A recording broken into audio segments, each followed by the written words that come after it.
Hello, boys and girls. Welcome back to our read aloud time for our holiday season. Since today is Reindeer Day, I thought I would read with you one of my favorite reindeer books called Mooseltoe. Oh my goodness, look at this. Mooseltoe. Let's read about this silly book, Mooseltoe. 'Twas the season when Moose was merry. He joyfully tickled the ivories with a tune full of tidings and a flurry of fa la las. He was so full of ho ho ho's, even his moustache had the holiday spirit. But Moose was more than just a bit merry and bright. He was busy, busy, busy. There was a lot to be done on his list of to-dos, but with orderly organization, a bit of regimentation, lots of imagination, and just plain old Moose know-how getting ready for the big day should have been simple, easy, yes, in all probability, just perfectly perfect. Look at his mustache. He wasted not one merry moment. Moose got moving and put some hustle into the holiday bustle. He went to work. He wrote cards and letters till his hooves hurt. Check. He shopped till he dropped. Check. He hauled home boxes and bags and presents galore. Moose had gifts for everyone stacked from ceiling to floor. Check, check, check. Then he wrapped, yo, yo, yo, and he ribboned, ho, ho, ho. And on each and every package he tied a big, beautiful bow. Check and double check. So far, so simple, so easy, so perfectly perfect. Another look at the list, and Moose headed for the kitchen. He pulled out the pots, pans, and bowls, sifted through stacks and racks of cookbooks. He whisked with his left, spooned with his right. Moose baked tons of tins of cookies. Check.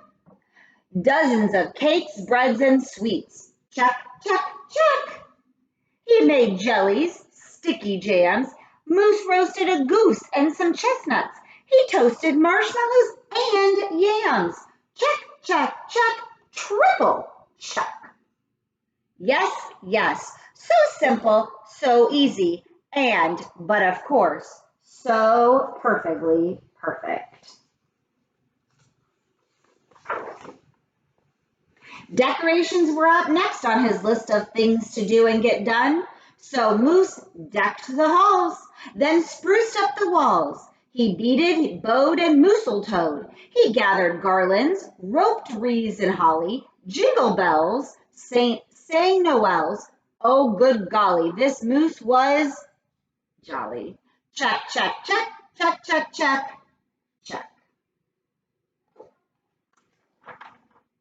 Last but not least, he hung all the stockings, each and every one with special care, and just in time too. Soon Santa would be there. Check and final check. Yes, sirree, getting ready for Christmas was an absolute snap, and so simple, so easy. And if he did say so himself, Moose thought totally, utterly, completely, perfectly perfect. On that night before Christmas, Mother, little Sissy, Bucky, and Junior looked all through the house. What a job Moose had done! Everything looked bountiful, festive, quite fine indeed. There was just one minor problem, if you will. Oh dear, sighed the missus as the five stared at one empty corner. Oh my, oh me, oh gee! Pop, what happened? Cried Junior. You forgot the tree. Ah! Oops. Where would they hang the tinsel? String the popcorn? Light the lights? Where would Santa leave his gifts for the kiddies on Christmas Eve night? So Moose pulled on his galoshes and put on his hat. He would find a tree somewhere, somehow, and that's all there was to that. So out went the moose, braving blustery blowing winds and the cold, trudging through snowdrifts, courageous and bold. Moose first hooked it down to the corner, not a tree to be had. Then he slid around the block. Uh-oh, things were looking bad. He went down every boulevard, street, and little road. He looked down lanes and alleys. Every tree had been sold. There wasn't a branch, not a twig, not even a lousy boleless bough hanging around. Nope, nada, nothing. Not a tree to be found. Uh-oh. No tree, sighed a sad moose as he came home empty-handed that snowy eve. The kids tried to make the best of it. They said, "Oh, so who needs a tree?" But Moose could plainly see they were short on their glee. He knew he had to do something, and that's just what he did. In the empty corner he stood and spread his arms out very wide. Then he smiled at his children and he winked at his bride. "Kids," he declared, "fetch your forgetful pop some of that tried and true family glop." So back came the kids carrying a big pot of glue, and without a word to one another, they knew just what to do.